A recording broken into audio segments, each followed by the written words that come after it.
چاند نظر آتے ہی لوگ کہتے ہیں ہم غریب ہو گئے، پورا سال خوشحالی کے ساتھ کھاتے ہیں، اگر بچے کی سالگرہ کرنی ہو تو لاکھوں خرچ کر دیتے ہیں، اور قربانی کی باری آئے تو کہتے ہیں ہم غریب ہو گئے، طرح طرح کے بہانے مارتے ہیں۔ ہمیں اخلاص کے ساتھ قربانی کرنی چاہیے۔ حضرت سیدنا احمد بن اسحاق رحمۃ اللہ فرماتے ہیں کہ میرے بھائی غربت کے باوجود رضائے الہی کے نیت سے ہر سال یعنی بقرہ عید میں قربانی کیا کرتے تھے۔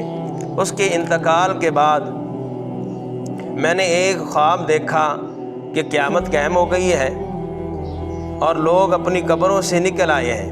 یکا یک میرا مرحوم بھائی ایک ابلق گھوڑے پر سوار نظر آیا، اس کے ساتھ اور بھی بہت سارے گھوڑے تھے۔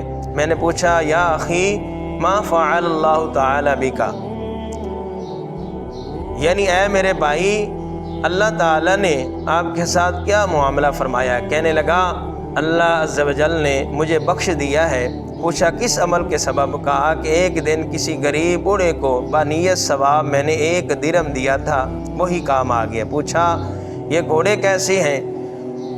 بولا یہ سب میری بقرہ عید کی قربانیاں ہیں اور جس پر میں سوار ہوں یہ میری سب سے پہلی قربانی ہے۔ میں نے پوچھا اب کہاں جانے کا ارادہ ہے؟ یہ کہے کہ اور اس نے جواب دیا کہ جنت میں، یہ کہہ کر میری نظر سے غائب ہو گیا، میری نظروں سے۔ اللہ عز و جل کی ان پر رحمت ہو اور ان کے صدقے ہماری بے حساب مغفرت ہو۔ تو اخلاص کے ساتھ ہمیں قربانی کرنی چاہیے۔